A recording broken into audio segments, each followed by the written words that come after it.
Leon Gambetta had first been elected to the French Parliament in the legislative election of 1869, the only one during the Second Empire that could truly be called free and fair. He had served as a Minister of the Interior of the Government of National Defense, and then as leader of a Republican Union Party, which made him one of the key players in a diverse Republican coalition.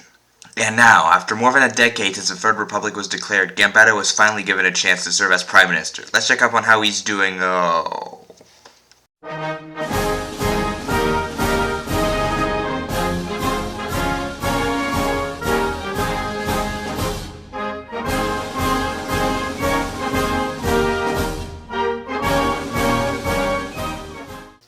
The 1885 French legislative election took place on the 4th and 18th of October 1885 to elect 584 deputies to the French National Assembly. Despite having achieved his long-time goal of becoming Prime Minister, Gambetta would not last long in the role. He assumed the Prime Ministership in November 1881, but by the following January, Gambetta would already be forced out. Gambetta's short premiership would be marked by strong infighting from not only within the House of Deputies as a whole, but within the Republican coalition itself. In January, Gambetta brought forth a law proposal which would eliminate the appointed senators, and make it so all senators would be elected. But this proposal found itself equally attacked from the most right-wing edges of a Republican coalition, as well as Clemenceau's radicals. Even Gambetta's own Republican Union Party found itself divided on the issue. Eventually, after several arduous days of debate on the proposal, Gambetta lost a confidence vote before the House, 262 to 212, which forcibly removed him from office. Gambetta retained his seat, but he would not live much longer after this, passing away the following December at just 44 years old. Following this disaster, President Gravy would hand the task of forming a workable government back to former Prime Minister Charles de Freycinet, who accepted and formed a second cabinet. Freycinet did not prove more effective at governing, however, as his government did not receive support from Gambetta's Republican Union Party. The only legislation the government successfully passed related to confirming the secularization of the education system. Freycinet's government would only last until July, when it fell after succumbing to attacks from Clemenceau's radicals in the far left of the chamber, who were still hell-bent on being thorns in the Republican side. After him would come an additional two short-lived governments, who were just as ineffective as the one that came before them. Eventually, the prime ministership would fall back to Jules Ferry, who was back after only an absence of a year and a half. The government was formed at an opportune time, as the mourning that surrounding Gambetta's unfortunate youthful death allowed the diverse Republican coalition to come together. Ferry set forth his desired agenda in the first speech he gave before the House of Deputies. He would continue to forge a republic as well as expand necessary freedoms.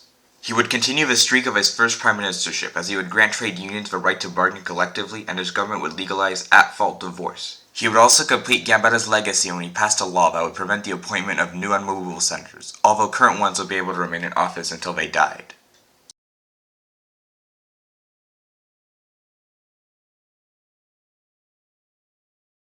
Despite these many domestic achievements, Ferry would, like in his first mandate, find himself bogged down by colonial affairs.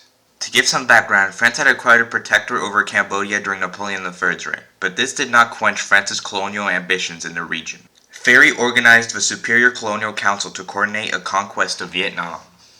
Vietnam's status as a Chinese tributary would bring in Qing China to the war, who would not surrender even after France easily subdued Vietnam. This would drag France into a further colonial war known as the Sino-French War.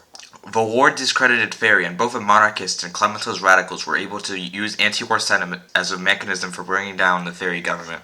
Ferry still held on for now, but he had a tenuous grasp on power. However, this only lasted until the controversial Lang Son campaign. The campaign was a victory for France, but a costly one. Ferry would go before the House of Deputies asking for increased armaments to the soldiers to fight the war. The vote in the House would fail, and it would force Ferry into resignation. The next Prime Minister would be the President of the House, Henry Brisson, who would be the one to face the next election. Just like last time, the Republicans would face opposition from the left, in the form of Clemenceau's radicals, who were emboldened after having successfully forced Ferry out of a top job yet again. However, that would not be the only threat Brisson would face, as he would also be facing a unified opposition from the right. Since the last election, the Bonapartists had agreed to join the monarchist coalition, seeing in how poor of a state both parties were. This brought the monarchist coalition to 90 seats, much higher than the radicals' 46. The monarchist coalition this time would be led by Armand de Macau, a deputy from the Orne department, who first took office in 1866.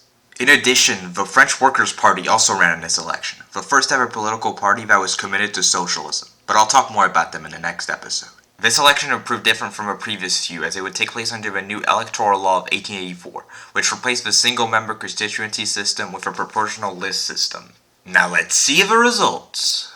At first, the results of this election seemed to be a massive shakeup. When the first round results came in, it appeared the monarchists had won, with 176 monarchist deputies being elected outright to Republicans' 127. However, in between the two rounds, Brisson successfully united all Republicans together in common fear of a monarchist victory, allowing them to make major gains in the second round. In the end, the Republicans won 323 seats and 48.4% of the vote. The monarchists came in a second solid place this time, jumping all the way up to 201 seats with 34.5% of the vote. The radicals increased their standing yet again, winning 60 seats this time alongside 10.4% of the vote. The public's discontent with the colonial crises and the unwieldiness of a Republican coalition could be seen in the huge 27% swing the government suffered against it in the popular vote. The proportional system had helped both radicals and monarchists, as they were able to win seats where they never could have before. Now in a weaker position than they were before, Brisson worked out a deal in which the Republican coalition would admit the radicals in exchange for policy concessions. Clemenceau accepted and the radicals joined, increasing the government seat count up to 383. The monarchists came out of this election the strongest, as this was the highest seat count they had achieved since the last time they had been in power. Would the monarchists finally be able to win back a majority in the next election? Well, there is a certain general that would be willing to help them.